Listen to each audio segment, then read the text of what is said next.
نے فرمایا اگر کوئی تکلیف آئے تو تم صبر کرنا. پھر حضور فرمانے لگے مدینے میں رہو، اس سے ہو سکے مدینے میں مرے. تو کسی نصیب والے کی بات ہے نا. وہ میرے شہر میں آنے والوں، اگر کوئی تکلیف پہنچ گئی تو صبر کر لینا، کوئی مشقت آ گئی تو صبر کر لینا، کسی نے دھکا دے دیا تو صبر کر لینا، کسی نے اگر دو بول سختی کہ تم سے بولے تو صبر کرنا. اگر کسی کو ہمارا وہاں لوگوں سے ملنا آنا جانا اٹھنا بیٹھنا ہماری طرف لوگوں کا ہے نا، کسی کو اچھا نہ لگا تو صبر کرنا. نبی پاک علیہ الصلوۃ والسلام گھر کے اندر اپنے گھر والوں کی تربیت کے لیے اور تعلیم امت کے لیے ایک دعا مانگتے تھے. حضرت عائشہ صدیقہ کہتی ہیں حضور دعا مانگتے تھے، مشکات میں موجود ہے. کیا دعا تھی؟ اللہم حاسبنی حسابا یسیرا، اے اللہ ذرا حساب آسان کر کے لینا.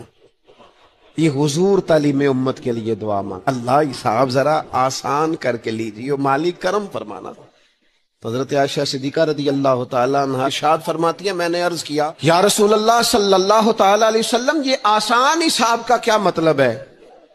تو حضور فرمانے لگے عائشہ آسان حساب کا مطلب یہ ہے کہ رب کریم بندے کے نامہ اعمال پر نظر ڈالے گا اور پھر اللہ تبارک و تعالیٰ اس سے درگزر فرما دے گا.